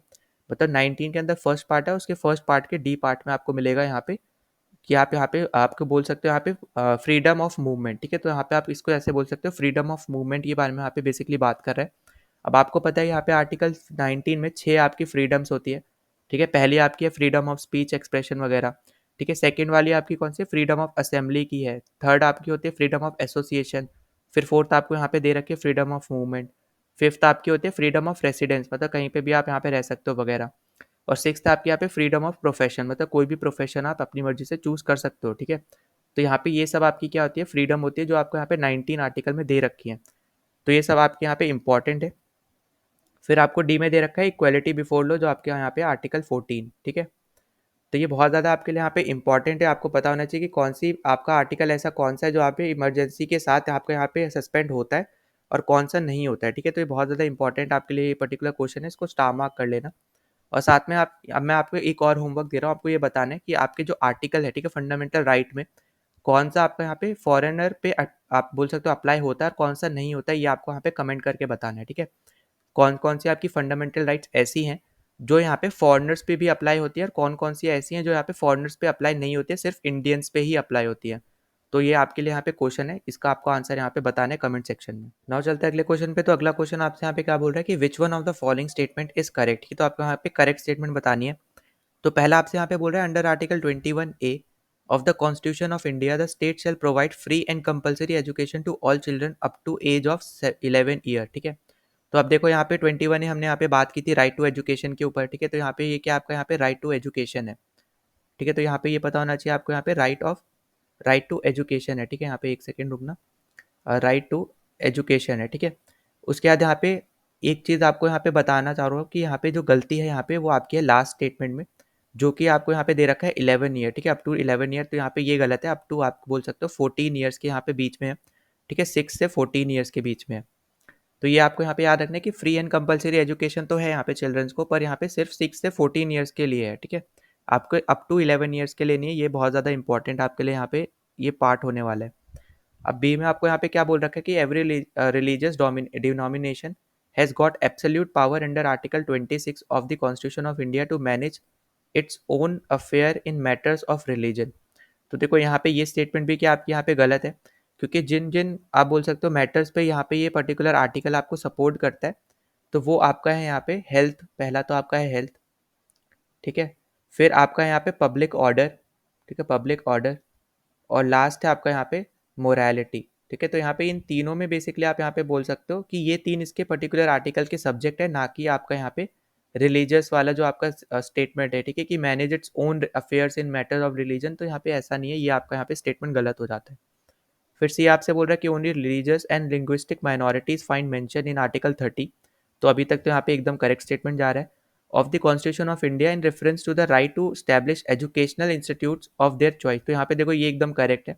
तो यहाँ पे सी आपका बेसिकली आपका आंसर होने वाला है। और सी यहाँ पे आपको क्या बोलता है कि यहाँ पे जो राइट्स है, ठीक है, मतलब कि जो माइनॉरिटीज़ है, और आपका यहाँ पे बोल सकते हो माइनॉरिटीज़ के साथ साथ जो आपके रिलीजियस वाले जो माइनॉरिटीज़ है, ठीक है, रिलीजियस एंड लिंग्विस्टिक माइनॉरिटीज़, तो दोनों टाइप के आपके जो माइनॉरिटीज़ है दोनों का मेंशन आपको आर्टिकल 30 में मिलेगा। और यहाँ पे उनको अलाउ किया जा रहा है, मतलब उनको आप बोल सकते हो अनुमति है कि यहाँ पे वो अपने एजुकेशनल इंस्टीट्यूट्स यहाँ पे आप खोल सकते हैं, ठीक है।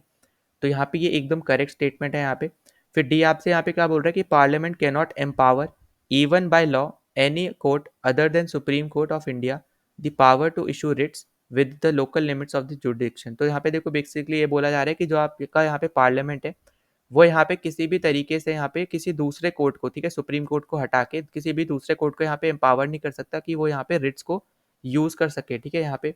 तो ये भी आपका क्या गलत स्टेटमेंट है यहाँ पे बेसिकली, क्योंकि आपका जो आर्टिकल 32 है और उसका पार्ट है आपका यहाँ पे 3, ठीक है। तो 32 के थर्ड पार्ट में आपको यहाँ पे बेसिकली पार्लियामेंट के पास ये पावर है कि वो यहाँ पे किसी भी दूसरे कोर्ट को यहाँ पे अलाउ कर सकता है रिट को, आप बोल सकते हो, यूज़ करने के लिए या फिर इशू करने के लिए, ठीक है।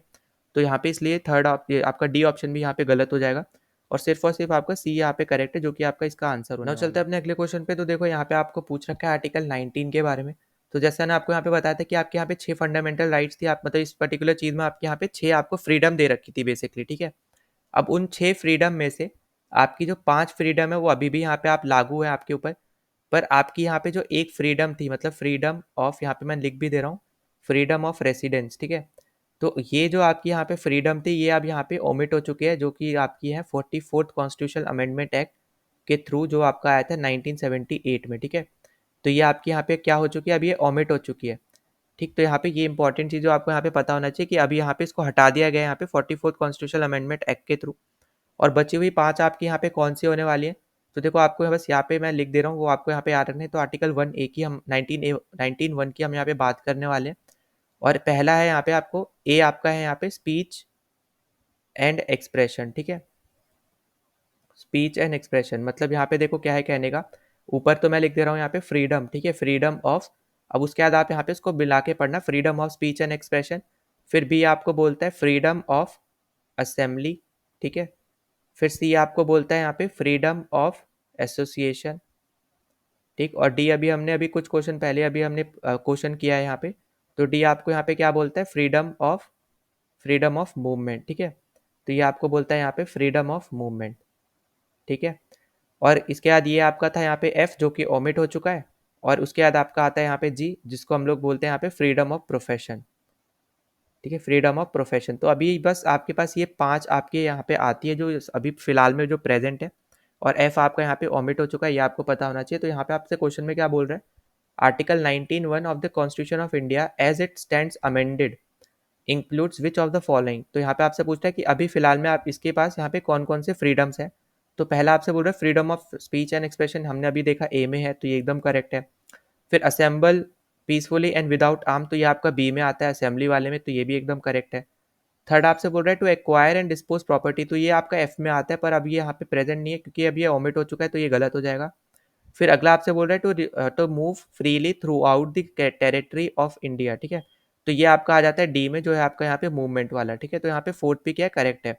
तो 1, 2 एंड 4, ठीक है, यहाँ पे यही सिर्फ आपके यहाँ पे करेक्ट होने वाले हैं 1, 2 एंड 4।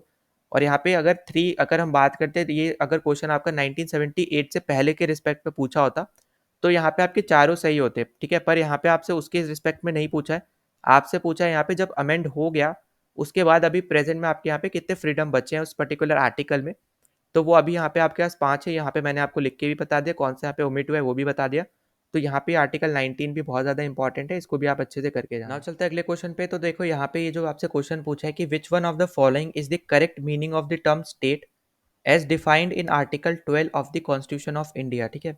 तो देखो आर्टिकल 12 आपका यहाँ पे कौन से पार्ट में आता है, ये आपका आता है यहाँ पे पार्ट 3 में, ठीक है। पार्ट 3 में जिसका यहाँ पे आपको दे पता होगा, यहाँ पे फंडामेंटल राइट्स के बारे में बात की गई है, और ये फंडामेंटल राइट्स का फर्स्ट आर्टिकल है, ठीक है। ये भी आपको यहाँ पे याद रखना है, आर्टिकल 12 क्या है, यहाँ पे आपका फंडामेंटल राइट्स का फर्स्ट आर्टिकल है। मतलब कि यहाँ पे आपकी जो फंडामेंटल राइट्स है वो यहाँ पे 12 से लेके 35 आर्टिकल तक यहाँ पे होती है, ठीक है। तो ये भी आपको यहाँ पे पता होना चाहिए। अब देखो यहाँ पे मैं एक्स्ट्रा चीज़ बता रहा हूँ, वो बस आप यहाँ पे नोट डाउन कर लो, उसके बाद हम यहाँ पे क्वेश्चन पे भी आते हैं। तो देखो सबसे पहली चीज़ आपको यहाँ पे पता होना चाहिए, यहाँ पे राइट टू इक्वालिटी की यहाँ पे कौन कौन से आर्टिकल बेसिकली बात करते हैं। तो वो है आपके यहाँ पे 14 से लेके, ठीक है, 14 से लेके आपके यहाँ पे 18 तक, ठीक है। फिर उसके बाद अगर हम यहाँ पे बात करते हैं राइट टू फ्रीडम की, यहाँ पे आपसे कौन कौन बात करता है राइट टू फ्रीडम। तो राइट टू फ्रीडम आपका यहाँ पे बेसिकली बात करते हैं यहाँ पे 19 से लेके 22 तक, ठीक है।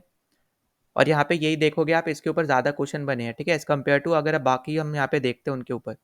उसके बाद नेक्स्ट अगर हम आ जाते हैं यहाँ पे राइट अगेंस्ट, ठीक है, राइट अगेंस्ट एक्सप्लॉयटेशन, ठीक है, राइट अगेंस्ट एक्सप्लॉयटेशन। तो यहाँ पे ये कौन से आर्टिकल को यहाँ पे कौन कौन से आर्टिकल इसके अंदर आते हैं, तो ये आते हैं 23 और 24, सिर्फ 2 आर्टिकल यहाँ पे इसके अंदर आते हैं, ठीक है। फिर अगला है यहाँ पे आपका राइट टू रिलीजियस फ्रीडम। अब इसके अंदर आपके यहाँ पे कौन कौन से आर्टिकल आते हैं, तो ये आपके आते हैं 25 से लेके 28 तक, ठीक है। और लास्ट में आपका यहाँ पे आ जाता है जो है आपका यहाँ पे कल्चरल एंड एजुकेशनल राइट, ठीक है, कल्चरल एंड एजुकेशनल राइट, ठीक है। तो ये आपका यहाँ पे कौन कौन से आर्टिकल आएंगे, ये आएंगे 29 से लेके 30 तक, ठीक। अब देखो यहाँ पे कॉन्स्टिट्यूशनल रेमेडीज भी आपका इसी में आता है वैसे तो, ठीक है, तो चलो वो भी मैं लिख दे रहा हूँ वैसे। तो कॉन्स्टिट्यूशनल रेमेडीज जो है आपका यहाँ पे, ठीक है, तो ये भी आपका यहाँ पे किस में आता है, ये भी आपका आता है आर्टिकल 32 में ही, ठीक है। तो ये इंपॉर्टेंट चीज़ है, ये भी आप पता कर लेना। और उसके साथ जो आपका यहाँ पे प्रॉपर्टीज राइट था, ठीक है, यहाँ पे चलो मैं लिख दे रहा हूँ प्रॉपर्टीज राइट जो था आपका यहाँ पे, वो था आपका यहाँ पे 31 में, जो कि आपका यहाँ पे हट चुका है, ठीक है, अभी अब है नहीं, प्रेजेंट नहीं है अब, तो अब ये यहाँ पे नहीं आएगा आंसर में, ठीक है। तो यहाँ पे ये चीज़ इंपॉर्टेंट है, ये सब पता होना चाहिए।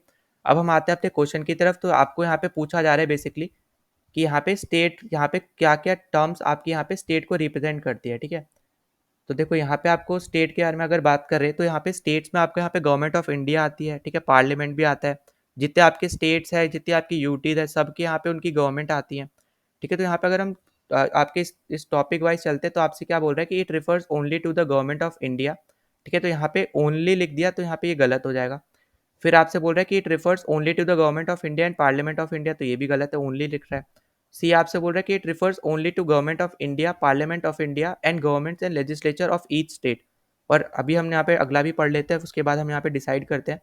अगला आपसे बोल रहा है कि it refers to the government of India, parliament of India, government and legislature of each state and all local and other authorities within the territory of India. तो यहाँ पे ये आपका एकदम करेक्ट बन रहा है, ठीक है, डी आपका एकदम करेक्ट है, क्योंकि यहाँ पे आपकी लोकल बॉडीज से रिलेटेड कोई बात नहीं है, तो आपका सी भी गलत हो जाएगा, ठीक है।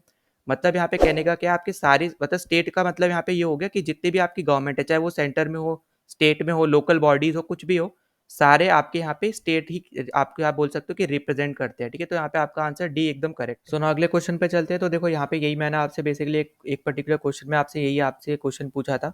तो चलो यहाँ पे यही अब यहाँ पे आ गया क्वेश्चन, तो हम यही सॉल्व कर लेते हैं। तो यहाँ पे आपसे क्या बोल रहा है कि which among the following fundamental rights is और are available to non citizens, ठीक है। मतलब यहाँ पे कहने का क्या है यहाँ पे कि कौन से आपके ऐसे फंडामेंटल राइट्स है जो आपको यहाँ पे दिए गए हैं, जो आपके यहाँ पे जो आपके सिटीजन्स नहीं है इंडिया के, उनके ऊपर भी आप एप्लीकेबल हैं, ठीक है। मतलब कि यहाँ पे वो भी इस फंडामेंटल राइट्स को यूज़ कर सकते हैं अपने प्रोटेक्शन के लिए या फिर अपने लिए, ठीक है। तो यहाँ पे जो बेसिक आपको यहाँ पे चीज़ पता होना चाहिए, तो यहाँ पे मैं बता दे रहा हूँ आर्टिकल्स। तो देखो सबसे पहले तो हम लोग बात कर लेते हैं यहाँ पे कि कौन कौन से ऐसे हैं जो सिर्फ और सिर्फ आपके यहाँ पे सिटीजन्स के लिए ही हैं, ठीक है, सिटीजन्स ऑफ इंडिया के लिए ही हैं। तो ये है आपके यहाँ पे पहला तो आपका आने वाला है यहाँ पे 15, ठीक है, आर्टिकल 15, आर्टिकल 16, फिर आर्टिकल 19, 29 और 30, ठीक है। तो यहाँ पे ये 5 आपके यहाँ पे ऐसे आर्टिकल्स है, ठीक है। तो 30 आपका कौन सा हो गया, कल्चरल एंड एजुकेशनल राइट वाला हो गया, ठीक है। 29 एंड 30 ये दोनों आपके इसी में आते हैं, कल्चरल एंड एजुकेशनल राइट। और यहाँ पे जो आपका 15 आर्टिकल है ये आपका आता है राइट टू इक्वालिटी में, 15 और 16 दोनों। और 19 वाला जो अभी हमने देखा था, आर्टिकल 19 जो हमने अभी इतना कुछ पढ़ा था फ्रीडम से रिलेटेड, तो ये आपका आता है राइट टू फ्रीडम में, ठीक है। तो ये सिर्फ और सिर्फ आपके यहाँ पे सिटीजन जो है आपके इंडिया के, सिर्फ यही आपके यहाँ पे यूज़ कर सकते हैं इन फंडामेंटल राइट्स को, ठीक है। अब देखो यहाँ पे कुछ आपके ऐसे आर्टिकल्स है जो आपके यहाँ पे सिटीजन्स के लिए भी हैं और साथ ही साथ आपके यहाँ पे नॉन सिटीजन्स के लिए भी हैं, ठीक है। तो अब यहाँ पे ये कौन कौन से आपके आर्टिकल्स हैं, हम इसके बारे में बात करते हैं। तो इस पे आपका सबसे पहला आ जाता है यहाँ पे आर्टिकल 14, ठीक है, इक्वालिटी बिफोर लॉ। उसके बाद अगला हम यहाँ पे बात करते हैं आर्टिकल 20, जिसके ऊपर हम इतने टाइम से बात करते आ रहे हैं। फिर आर्टिकल 21 राइट टू लिव, ठीक है। फिर article 21A right to education. फिर उसके बाद 22, 23, 24, ठीक है। फिर 25, 26, 27 और 28। मतलब यहाँ पे कहने का क्या है यहाँ पे बेसिकली कि देखो आपको अभी मैंने पिछले क्वेश्चन में बताया था लिख के, 25 से लेके 28 तक आपके कौन से आर्टिकल्स आते हैं यहाँ पे, किस में आते हैं, राइट टू रिलीजियस फ्रीडम में आते हैं, ठीक है।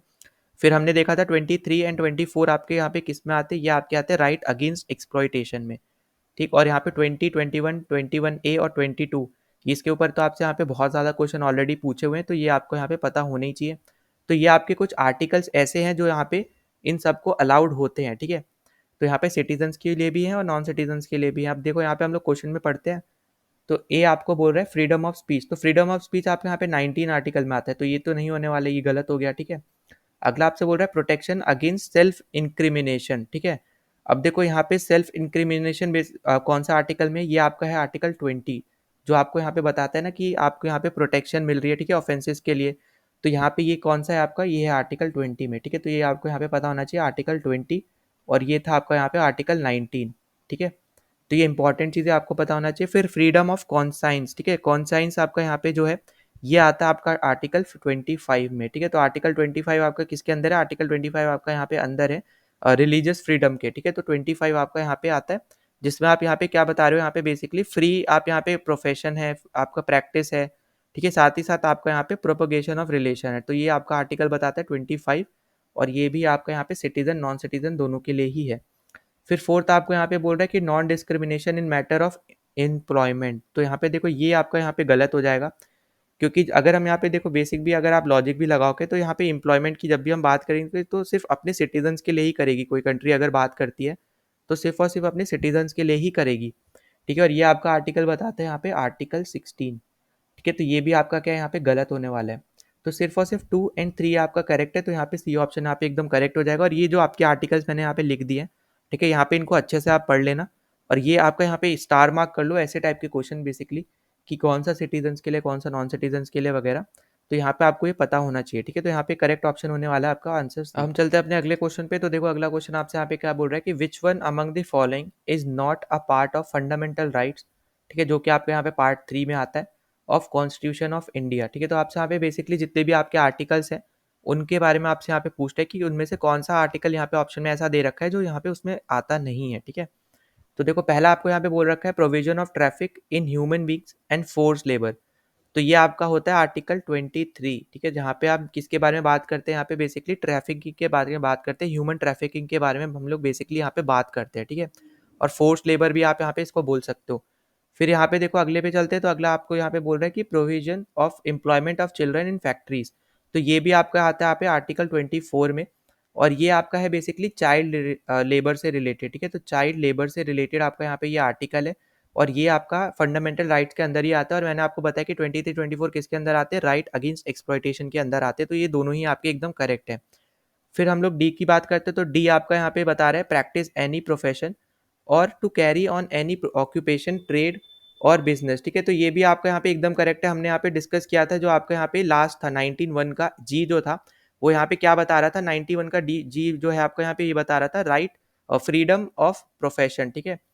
तो यहाँ पे डी भी क्या है आपका यहाँ पे एक फंडामेंटल राइट है, मतलब यहाँ पे जो है आर्टिकल 19(1) का जो जी पार्ट है, ठीक है, ये क्या है आपका यहाँ पे ये आपको बता रहा है डी ऑप्शन। तो यहाँ पे ये भी एकदम करेक्ट होने वाला है। तो अब यहाँ पे आपका गलत कौन सा बचा, ये बचा आपका यहाँ पे ऑप्शन सी, ठीक है। तो सी आपका बेसिकली जो बता रहे हैं यहाँ पे कि participation of workers in management of industries. तो ये आपका फंडामेंटल राइट में नहीं आता है, ये आपका किस में आता है, आपका आता है डीपीएसपी में, ठीक है। और डीपीएसपी का आर्टिकल 43A आप अगर पढ़ोगे तो आपको यहाँ पे ये स्टेटमेंट मैच करती हुई दिख जाएगी, ठीक है। तो यहाँ पे ये आपका डीपीएसपी में आता है, ना कि फंडामेंटल राइट्स में। तो यहाँ पे ये आंसर होने वाला है ऑप्शन नंबर सी, ठीक है। तो यहाँ पे ये करेक्ट है, बाकी सब आपके यहाँ पे फंडामेंटल राइट्स थे। तो इसलिए आपको यहाँ पे पता होना चाहिए कि कौन से आर्टिकल यहाँ पे क्या चीज़ बता रहे हैं, तभी आप यहाँ पे ये क्वेश्चंस को सॉल्व कर पाओगे। तो यहाँ पे करेक्ट ऑप्शन है ऑप्शन नंबर 9। चलते हैं अगले एक टॉपिक पे, जो कि हमारा यहाँ पे होने वाला है डीपीएसपी, ठीक है। तो यहाँ पे हम डीपीएसपी से रिलेटेड हम सारे क्वेश्चंस करने वाले हैं पिछले 5 साल के। तो देखो सबसे पहले क्वेश्चन में आपसे जो पूछ रखा है, इस यहाँ पे सॉल्व करने से पहले मैं आपको यहाँ पे जो कुछ बता रहा हूँ पहले वो डिस्कस कर लेते हैं। तो सबसे पहले जो चीज़ आपको यहाँ पे पता होना चाहिए, इसका पार्ट, ठीक है। इसका पार्ट कौन सा आता है, यहाँ पे होता है फोर्थ, ठीक है। तो ये इंपॉर्टेंट है। अगर आपसे आर्टिकल पूछता है कि कौन कौन से आर्टिकल इसके अंदर आते हैं, तो 36 से लेके 51 तक यहाँ पे सारे आर्टिकल्स यहाँ पे आपके आते हैं डीपीएसपी के अंदर। फिर अगर आपसे पूछता है कि डीपीएसपी आपने लिया कहाँ से है, तो वो आपका आंसर होगा यहाँ पे आयरलैंड, ठीक है। तो ये कुछ इंपॉर्टेंट चीज़ आपको पता होना चाहिए। अच्छा यहाँ पे फंडामेंटल राइट्स का भी मैं लिख दे रहा हूँ, ठीक है, लास्ट वाले क्वेश्चन में मैं लिख दे रहा हूँ। तो ये हमने कहाँ से लिया, हमने लिया यूएसए से, ठीक है। फ्रॉम यूएसए हमने यहाँ पे ये फंडामेंटल राइट्स हमने लिए हैं, ठीक है। फंडामेंटल ड्यूटीज हमने यहाँ पे रशिया से लिए, ठीक है। तो वो हमें यहाँ पे याद रखना है। अब देखो यहाँ पे हमने बात कर ली आयरलैंड से, हमने ये अपना डीपीएसपी के बारे में, ठीक है। डीपीएसपी हमने कहाँ से लिया, आयरलैंड से लिया है। अब देखो आपसे क्वेश्चन बेसिकली आपसे क्या पूछ रहा है कि which one of the following is not, ठीक है, नॉट लगा दिया, अ पार्ट ऑफ आर्टिकल 51। तो देखो आर्टिकल 51 यहाँ पे बोलता क्या, पहले वो हम बात कर लेते हैं। तो आर्टिकल 51 आपसे बोलता है promotion of international peace and security, ठीक है। Promotion of international international peace and security, ठीक है। तो यहाँ पे ये चीज़ आपका बोलता है आर्टिकल 51, जो कि बहुत ज़्यादा इंपॉर्टेंट आपके लिए यहाँ पे आर्टिकल है डीपीएसपी के पॉइंट ऑफ व्यू से भी, ठीक। अब देखो हम ऑप्शन अगर हम पढ़ते हैं, तो ये बेसिकली आपका एक लॉजिकल बेस्ड क्वेश्चन था। यहाँ पे कुछ भी आपको करना नहीं था, बस थोड़ा सा आपको बस दिमाग लगाना था। पहला आपसे क्या बोल रहा है कि promote international peace and security. तो यहाँ पे ये तो यही इसकी स्टेटमेंट है, ये तो एकदम ही करेक्ट है। फिर बी आपसे बोल रहा है maintain just and honourable relation between Nations. तो देखो ये इनडायरेक्टली आपको यहाँ पे आप इंटरनेशनल पीस कैसे लाओगे, जब आपके यहाँ पे रिलेशन जो है यहाँ पे दूसरे कंट्रीज के साथ अच्छे रहेंगे, ठीक है। तो यहाँ पे बी ऑप्शन भी क्या होने वाला है, करेक्ट होने वाला है। फिर सी आपसे बोल रहा है कि use of UN peace keeping force for resolution of international dispute. तो अब ये देखो आपका गलत हो जाएगा, क्योंकि यूएन पीस कीपिंग फोर्स जो है वो आपके यहाँ पे इंडियन अथॉरिटीज़ के अंदर नहीं आती, या फिर आप बोल सकते हो कि इंडियन गवर्नमेंट के अंदर नहीं आती है, वो आपके यहाँ पे यूएन के अंदर आती है, ठीक है। तो यूनाइटेड नेशंस के अंदर आती है। तो यहाँ पे सी ऑप्शन ही आपका आंसर होने वाला है, क्योंकि यही आपका गलत है और आपसे यहाँ पे नॉट पूछा था। अब देखो हम डी भी देख लेते हैं। डी आपसे बोल रहे हैं encourage settlement of international disputes by arbitration. तो देखो यहाँ पे इन्होंने बोला है इंटरनेशनल डिस्प्यूट्स को हम लोग सेटल करेंगे, ठीक है। तो ये भी आपका यहाँ पे एक टाइप का क्या कर रहे हो, आप इंटरनेशनल पीस को यहाँ पे प्रमोट कर रहे हो, ठीक है। बट आप एक चीज याद रखना, यहाँ पे इंटरनेशनल डिस्प्यूट्स को बोला है। अगर यहाँ पे ये लिख देता इंटरनल डिस्प्यूट, मतलब यहाँ पे किसी कंट्री के इंटरनल डिस्प्यूट, ठीक है, तो उस कंडीशन में आपकी यहाँ पे ये पर्टिकुलर स्टेटमेंट गलत हो जाती, क्योंकि यहाँ पे इन्होंने लिख दिया इंटरनल, आप बोल सकते हो डिस्प्यूट, इसलिए आपकी गलत हो जाती। पर यहाँ पे अभी के लिए लिखा है इन्होंने इंटरनेशनल डिस्प्यूट, ठीक है। अब इंटरनेशनल डिस्प्यूट क्या होते हैं, दो कंट्रीज के बीच के डिस्प्यूट। अगर ये लिखता है इंटरनल डिस्प्यूट, मतलब एक ही कंट्री में, मतलब सेम कंट्री में आपके यहाँ पे इंटरनली जो यहाँ पे डिस्प्यूट्स हो रहे हैं उस कंट्री में, आप उसको रिजॉल्व करने में लगे हो, तो वो यहाँ पे 51 नहीं बताता है, ठीक है। 51 सिर्फ और सिर्फ ये बताता है कि इंडिया के दूसरे कंट्री के साथ जो रिलेशन है हम उसको कैसे पीसफुल कर सकते हैं। तो यहाँ पे डी ऑप्शन भी क्या अभी के लिए यहाँ पे करेक्ट है, और मैंने बता दिया यहाँ पे क्या होना चाहिए था अगर ये गलत होता तो, ठीक है।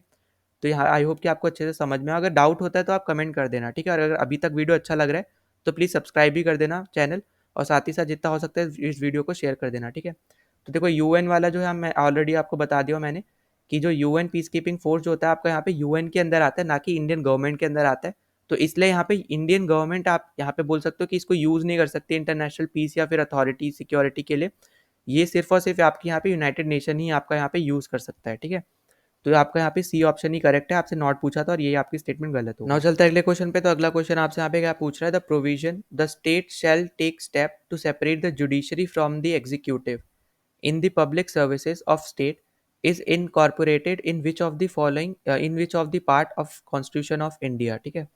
अब देखो यहाँ पे आपसे बेसिकली पार्ट के बारे में पूछा, पर आपको यहाँ पे आर्टिकल भी पता होना चाहिए। यहाँ पे ये जो आपको स्टेटमेंट दे रखी है ना, ये आपके यहाँ पे आर्टिकल 50 से रिलेटेड है, ठीक है। तो ये आपको यहाँ पे पता होना चाहिए। ये बेसिकली आर्टिकल 50 की यहाँ पे स्टेटमेंट दे रखी है, जहाँ पे 50 क्या बोलता है, separation of judiciary from the executive, ठीक है। तो ये आपका बोलता है 50 आर्टिकल, और यहाँ पे आपको पता है यहाँ पे किसकी बेसिकली बात हो रही है, तो यहाँ पे बात हो रही है डीपीएसपी की। क्योंकि मैंने आपको बताया था 36 से लेके 51 तक आपके सारे आर्टिकल्स किस में आते हैं, ये आते हैं आपके यहाँ पे डीपीएसपी में। तो यहाँ पे जब डीपीएसपी के, और यहाँ पे साथ साथ मैंने आपको ये भी बताया था यहाँ पे किस पे होता है, ये पार्ट 4 में होता है। तो आपका ए ऑप्शन यहाँ पे एकदम करेक्ट हो जाएगा कि ये जो पर्टिकुलर आपको स्टेटमेंट दे रखी है, ये जो आर्टिकल ये यहाँ पे रिप्रेजेंट कर रहा है 50 आर्टिकल को, और आर्टिकल 50 आपका आता है यहाँ पे पार्ट 4 डीपीएसपी में, ठीक है। तो यहाँ पे आंसर है आपका यहाँ पे ए ऑप्शन। तो नाउ यहाँ पे हमने डीपीएसपी से रिलेटेड भी क्वेश्चन कर लिए हैं, ठीक है। अब यहाँ पे 2 क्वेश्चन आपके ऐसे जो पिछले वीडियो से रिलेटेड है, तो यहाँ पे मैं ये भी सॉल्व करा दे रहा हूँ। तो देखो यहाँ पे जो हमारे पिछले में बेसिकली रह गए थे, तो यहाँ पे मैं वो भी आपसे करा दे रहा हूँ, क्योंकि हमारा मोटिव ये है कि हम एक भी क्वेश्चन ना छोड़े, ठीक है। तो देखो हमारा यहाँ पे ये जो क्वेश्चन आपका आया था 2021 में CDS 1 में, ठीक है। तो आपसे यहाँ पे क्या बोल रहा है कि which of the following statement with regard to the creation of new state और alteration of boundaries of states is और आर करेक्ट। तो आपको मैंने यहाँ पे पिछले वीडियो में बताया था, ये हमारा कौन सा आर्टिकल से रिलेटेड है, आपका आर्टिकल 3 से रिलेटेड है। और इसको ट्रिक भी मैंने बताई थी याद करने की, वो है आपकी यहाँ पे फिदा, ठीक है। अब यहाँ पे फिदा से आप कैसे याद रख सकते हो, आपका एफ जो है यहाँ पे ये बताता है कि आप यहाँ पे न्यू स्टेट फॉर्म कर सकते हो, या तो पुरानी स्टेट को तोड़ के या फिर 2 स्टेट को मिला के, ठीक है। आई आपको बताता है यहाँ पे कि आप इंक्रीज कर सकते हो एरिया किसी भी स्टेट का। डी आपको बताता है कि आप डिक्रीज कर सकते हो एरिया। फिर पहला वाला ए जो है यहाँ पे फिदा में, वो आपको बताता है कि आप यहाँ पे बाउंड्रीज को चेंज कर सकते हो स्टेट की। और जो लास्ट वाला ए है यहाँ पे, सेकेंड वाला जो ए है, ये आपको बताता है कि आप यहाँ पे नाम वगैरह भी चेंज कर सकते हो स्टेट के। तो ये सब यहाँ पे जो प्रॉपर्टीज है, या फिर आप बोल सकते हो यहाँ पे इसके कैरेक्टरिस्टिक्स है इस पर्टिकुलर आर्टिकल की, ये आपका है यहाँ पे, ये पांचों चीजें आपका आर्टिकल 3 आपको यहाँ पे बताता है। और ये सिर्फ और सिर्फ यहाँ पे पार्लियामेंट ही कर सकती है, ठीक है। ये पहली चीज तो आपको यहाँ पे ये याद रखनी है। अब जो नेक्स्ट चीज आपको यहाँ पे याद रखनी है कि ये जितनी भी यहाँ पे आपकी चीजें हैं इस चीज से, मतलब इस पर्टिकुलर आर्टिकल से रिलेटेड, तो यहाँ पे ये सब आपकी आती है रिकमेंडेशन ऑफ प्रेसिडेंट पे, ठीक है। तो यहाँ पे आप तभी इसको आप हाउस में ला सकते हो जब आपके पास यहाँ पे रिकमेंडेशन हो प्रेसिडेंट का, ठीक है। रिकमेंडेशन हो आपके पास यहाँ पे प्रेसिडेंट का। तो ये इंपॉर्टेंट है, ये आपको यहाँ पे याद रखना। अभी हम यहाँ पे क्वेश्चन सॉल्व कर लेते हैं जो आपको स्टेटमेंट दे रखी है। तो पहले आपको बोल रहा है कि an amendment has to be moved in the parliament under article 368 of the constitution of India. तो देखो यहाँ पे ये गलत हो जाएगा। क्यों गलत है यहाँ पे बेसिकली, तो जितने भी आपके यहाँ पे आप बोल सकते हो कि आप जितने भी आप अमेंडमेंट्स करते हो जहाँ पे सिंपल मेजॉरिटी लगती है, ठीक है, जहाँ पे भी आपकी यहाँ पे सिंपल मेजॉरिटी लगती है, वो सब आपकी प्रोविजंस या वो सब आपके आर्टिकल्स जो जो भी आप यहाँ पे ऐड वगैरह कर रहे हो, कॉन्स्टिट्यूशन एक्ट आप बोल सकते हो यहाँ पे, कॉन्स्टिट्यूशन अमेंडमेंट एक्ट जो यहाँ पे ला रहे हो, तो ये आपका यहाँ पे इस आर्टिकल के अंदर नहीं आता है, ठीक है। आर्टिकल 368 के अंदर नहीं आता है, अगर जिस पे भी आपकी यहाँ पे सिंपल मेजॉरिटी लगती है, ठीक है। तो आपको यहाँ पे याद रखना जो मैं आपको बोल रहा हूँ कि कोई भी प्रोविजन आप यहाँ पे ला रहे हो, अगर उस पर सिंपल मेजॉरिटी लग रही है, ठीक है, मतलब सिंपल मेजॉरिटी से आप यहाँ पे डिसीजन ले रहे हो, तो आप उसको यहाँ पे आर्टिकल 368 के थ्रू नहीं लाते हो पार्लियामेंट में, ठीक है। तो यहाँ पे ये क्या हो जाएगा, गलत हो जाएगा पहला। फिर दूसरा आपसे बोल रहा है कि ratification by one half of the states is necessary after the amendment is called is made by the parliament, ठीक है। तो देखो यहाँ पे ये गलत हो जाएगा, क्योंकि जिसमें भी यहाँ पे बेसिकली चेंजेस कराने हैं, ठीक है, मतलब जिसमें भी ये चीज़ हो रही है, अल्टर हो रहा है नेम या फिर बाउंड्री चेंज हो रही है वगैरह, तो ये सिर्फ हम उसी पर्टिकुलर स्टेट के पास भेजते हैं, ठीक है। तो उसी पर्टिकुलर स्टेट की आप बोल सकते हो स्टेट लेजिस्लेचर के पास जाता है, ना कि हर एक स्टेट के पास, ठीक है। तो यहाँ पे ये भी गलत हो जाएगा। फिर तीसरा आपसे बोल रहा है the legislation can be passed by the simple majority of both houses of parliament. तो यहाँ पे ये करेक्ट स्टेटमेंट है। और आप देखोगे यहाँ पे 3 और 1 जो थे, ठीक है, यहाँ पे एक दूसरे को कॉन्ट्राडिक्ट कर रहे थे। जैसा मैंने आपको बताया कि आर्टिकल 368 जो है आपका यहाँ पे, जहाँ पे भी उन प्रोविजंस में सिंपल मेजॉरिटी से आप डिसीजन ले रहे हो, वहाँ पे आप आर्टिकल 368 नहीं लगाओगे, ठीक है। तो यहाँ पे सिंपल मेजॉरिटी से आप यहाँ पे अपने डिसीजन ले रहे हो, तो इसलिए आप यहाँ पे आर्टिकल 368 नहीं लगाओगे, इसलिए आपका पहला गलत है और तीसरा सही है। तो यहाँ पे सी ऑप्शन यहाँ पे आपका आंसर हो जाएगा 3 ओनली। नाउ चलते हैं अब अगले क्वेश्चन पे। तो अगला क्वेश्चन आपसे यहाँ पे क्या बोल रहा है कि which of the following statements regarding the casting vote, ठीक है, इन द पार्लियामेंट इज और आर करेक्ट। तो यहाँ पे देखो कास्टिंग वोट यहाँ पे कौन डाल सकता है, यहाँ पे वो आपके डाल सकते हैं सिर्फ और सिर्फ यहाँ पे आपका स्पीकर, ठीक है, या फिर जो यहाँ पे आपका स्पीकर की तरह एक्ट कर रहा है जब आपका यहाँ पे स्पीकर की पोजीशन यहाँ पे वैकेंट है तब, ठीक है। तो देखो पहला आपसे स्टेटमेंट बोला जा रहा है कि it is cast by the speaker और a person acting as such. तो यहाँ पे एकदम करेक्ट स्टेटमेंट है। और यहाँ पे आपको ये चीज़ भी आपके यहाँ पे याद रखनी कि राज्यसभा में आपका कास्टिंग वोट नहीं होता है, ठीक है, सिर्फ और सिर्फ लोकसभा में होता है और स्पीकर आपका लोकसभा का प्रिसाइडिंग ऑफिसर होता है। वहीं पे जो आपका वाइस प्रेसिडेंट है वो आपका यहाँ पे राज्यसभा का प्रिसाइडिंग ऑफिसर होता है, जिसको हम लोग चेयरमैन बोलते हैं, ठीक है। तो ये सब इंपॉर्टेंट चीज़ आपको यहाँ पे पता होना चाहिए। सेकंड आपसे बोला जा रहा है कि it is cast in addition to voting in the first stance. मतलब यहाँ पे क्या बोलना चाह रहे हैं बेसिकली कि मान लो यहाँ पे कोई भी प्रोविजन पे आपकी वोटिंग चल रही है और यहाँ पे पहला ही वोट आपका यहाँ पे कास्टिंग वोट होता है, तो यहाँ पे ये स्टेटमेंट गलत है। आपका पहला वोट कास्टिंग वोट नहीं होता है, आपका एकदम लास्ट वाला वोट कास्टिंग वोट होता है। वो भी आप तब डालते हो जब मान लो आपके, जैसे एग्जाम्पल ले लेते हैं हम लोग यहाँ पे कि 100 आपके पास यहाँ पे एमपीज है, ठीक है। अब 100 में से यहाँ पे 50 ने डाल दिया येस पे और 50 ने डाल दिया यहाँ पे नो पे। तो उस टाइम पे अब ये क्या हो गया, यहाँ पे एक बराबर हो गया, ठीक है। तो उस टाइम पे हम लोग यहाँ पे यूज करते हैं यहाँ पे कास्टिंग वोट, जो कि आपका यहाँ पे स्पीकर डालता है। अब जहाँ पे भी स्पीकर आपका वोट डाल देगा येस या नो पे, तो यहाँ पे उसको मेजोरिटी मिल जाएगी, ठीक है, हमें सीधा सीधा दिख रहा है। तो यहाँ पे सिर्फ और सिर्फ मेजोरिटी लेने के लिए हम यहाँ पे कास्टिंग वोट डालते हैं जब हमारा यहाँ पे डिसीजन नहीं बन पा रहा होता है, इक्वल है हमारे पास यहाँ पे वेटेज आ जाती है। अगर यहीं पे सेम कंडीशन में मान लो यहाँ पे कि आपका येस हो जाता 48 और नो हो जाता 42, तो उस केस में क्या होता है, यहाँ पे कास्टिंग वोट नहीं चलता, ठीक है, कास्टिंग वोट आपका यहाँ पे नहीं यूज होता क्योंकि इसको सिंपली यहाँ पे क्या हो गया, मेजोरिटी मिल चुकी है। तो अब यहाँ पे चलते थर्ड पे। तो थर्ड हमसे क्या बोल रहा है कि it is cast in the case of equality of votes. तो यहाँ पे एकदम करेक्ट है, अभी मैंने आपको यहाँ पे समझाया है, इक्वल होगा वोट तभी आपका यहाँ पे कास्ट होगा, ठीक है, स्पीकर कास्ट करेगा अपना वोट।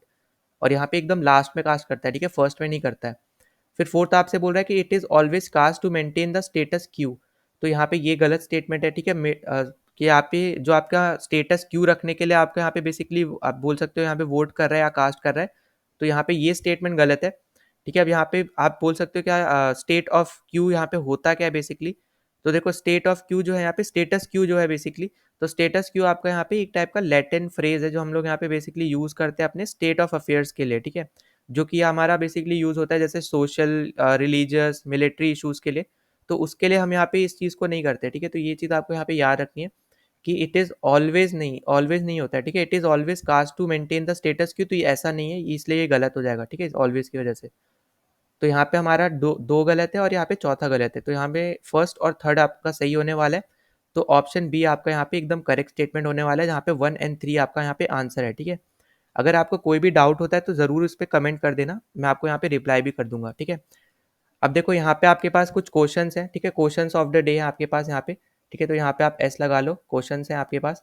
तो ये 3 क्वेश्चन है, ये आए हुए क्वेश्चन है और हम इसके ऊपर सब क्वेश्चन लगा चुके हैं पहले भी, ठीक है। जैसे पहला आपसे यहाँ पे पूछा जा रहा है कि नेशनल डिजास्टर मैनेजमेंट अथॉरिटी के हेड कौन होते हैं, ठीक है, हेड कौन करता है उस पर्टिकुलर आपके अथॉरिटी को। तो ये पहला क्वेश्चन आपका है और ये CDS 1 2021 में आ रखा है। दूसरा आपसे यहाँ पे पूछा जा रहा है the provisions of the constitution of India pertaining to the instruction of panchayat institution of panchayat do not apply to which one of the following states. तो यहाँ पे मैं ऑलरेडी बता चुका हूँ कि यहाँ पे कौन सी स्टेट्स में आपका यहाँ पे पंचायत नहीं है, ठीक है। साथ ही साथ मैंने आपको यहाँ पे यूटी भी बताई थी। अब आपको यहाँ पे देखो स्टेट पूछ रखी है, तो आपको सारी स्टेट कमेंट डाउन करनी कि कौन कौन से में नहीं होता है, प्लस आपको यहाँ पे यूटी का भी नाम आपको यहाँ पे कमेंट करना है, ठीक है। अब आपको यहाँ पे तीसरे में आपको यहाँ पे क्या पूछ रहा है, तीसरे में आपसे पूछ रहा है कि which of the following is not correct about the panchayat as laid down in part 9 of the constitution of India. तो हमने यहाँ पे पंचायत से रिलेटेड भी हमने क्वेश्चन कर रखा है। अगर आपसे इनमें से कोई भी क्वेश्चन नहीं होता है तो कमेंट वो भी आप कर देना, हम लोग यहाँ पे नेक्स्ट वीडियो में इसको भी कवर कर लेंगे। जो भी क्वेश्चन आपसे यहाँ पे नहीं होता है तो मैं आपको वो भी समझा दूंगा, ठीक है। पर अगर आपको यहाँ पे क्लियरली पता चल रहा है कि कौन से आपके यहाँ पे आंसर है तो सब आप यहाँ पे कमेंट कर देना। और सेकंड वाले क्वेश्चन में तो आपको यहाँ पे कमेंट करना है यूटी का नाम भी, साथ ही साथ कौन कौन सी आपकी और भी स्टेट्स हैं। यहाँ पे एक स्टेट तो होगी और कौन-कौन सी स्टेट्स हैं जहाँ पे आपकी पंचायत नहीं होती है, तो आपको वो भी कमेंट करना है, ठीक है? तो ये आपके पास 3 क्वेश्चन्स हैं आपके क्वेश्चन्स ऑफ द डे में, तो आपको ये सबके आंसर्स आपको कमेंट में करने हैं। तो नाउ आई होप कि आपको सारे क्वेश्चंस अच्छे से समझ में आ गए, जो भी हमने इस पर्टिकुलर पार्ट में किए हैं, ठीक है? इन टॉपिक से related election commission, emergencies, fundamental duties, fundamental rights, DPSP. तो आपने यहाँ पे एक चीज़ देखी होगी कि यहाँ पे ज़्यादा क्वेश्चन डायरेक्टली नहीं पूछे गए हैं। 2-3 टॉपिक्स को मिक्स करके आपसे यहाँ पे क्वेश्चन पूछे गए हैं, ठीक है? और हम यहाँ पे एक सेपरेट मैं आपके लिए वीडियो ला दूँगा यहाँ पे बेसिकली जो हमारे मिक्स क्वेश्चन रहेंगे ना, जो यहाँ पे रह गए हैं कुछ-कुछ, तो हम उसको ना उस पर्टिकुलर वीडियो में सॉल्व कर लेंगे जहाँ पे मिक्स्ड क्वेश्चंस आपसे बेसिकली पूछे गए, मिक्स टॉपिक से एक क्वेश्चन आपसे बेसिकली जैसा पूछा गया है, तो वो हम ऐसे टाइप के क्वेश्चन भी हम लोग यहाँ पे प्रैक्टिस कर लेंगे।